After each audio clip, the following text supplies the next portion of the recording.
back to Steve Klemkin and the WPRO Saturday Morning News on News Talk 630 and 99.7 FM WPRO. WPRO News Time is 7:50, and in doing a little research for our get-together with David Preston, our PR maven, I found that the NFL commissioner was paid $44 million last year by the NFL owners. So he could have done well to take some of that and put David on the staff or on the payroll. Good morning, David. Good morning, Steve. How are you? Thanks for having me on. I'm not trying to get you a job with the NFL or Roger Goodell, but can this man and this league be saved? Well, the league certainly can be saved. I mean, it's really too big to fail, as it were, and I think football is too popular in America to go by the wayside. The real question, though, is whether, Roger Goodell continues as the commissioner, and he's really stuck in a very interesting dilemma, which is what happens when the rules change for an organization.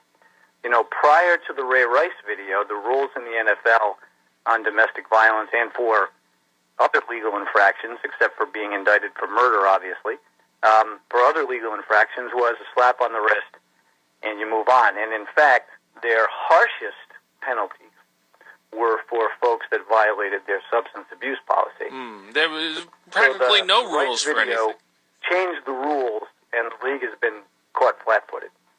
There were practically no rules, I guess, for anything other than substance abuse, right? That's fair to say. So now that, it's been said that Goodell is a reflection of the owners. He gives them what they want. A public face to, and it's the same, I think, in most sports leagues. They're a creation of the ownership. Yeah, there's no question about that in any of the major leagues that the commissioner is the reflection of the owners, which makes it hard for him because he doesn't have just one boss. He's got 32. The other thing that's hard, too, is that the owners have really benefited in many instances from Goodell being the bad cop, so that they're not the ones that have to go to their office to walk on their stadium's field and deliver the bad news to their players when someone's been disciplined. It's been Goodell. And so that's been an arrangement that, up until now, has worked very well for everybody. And, of course, don't forget about the money. I mean, Goodell has been very, very successful at maximizing the investment that these owners made in these teams. Some of these teams are worth over $1 billion. But we've seen in the past, David, where, not in the NFL necessarily, but look at the Clippers in L.A. Once you get the advertisers lining up against you, then you stand to take a real hit. Right. Well, money does talk, particularly in a money-making business by the NFL, which, by the way, I'm told is a nonprofit, ironically. But yeah, so once the sponsors start to weigh in, and this was the same instance with the NBA, in the Donald Sterling matter. But that was a little different because every single one of the owners was looking to the commissioner of the NBA and say, "Get me some distance from this guy because he's killing us." And so that was an easier job. That was a much easier job than this because, again, the old rules obviously aren't working, and they are not acceptable to society at large. And so they've yet to come up with what are the new rules. And that's a very dangerous, fluid time in any communications crisis cycle. Gotcha. So now he's appointed a group of women to help with these issues of domestic abuse, to work for the league. I'm not exactly sure what they're going to be doing, but, I mean, A, it may look good, but B, obviously the jury's out whether it will have some effect.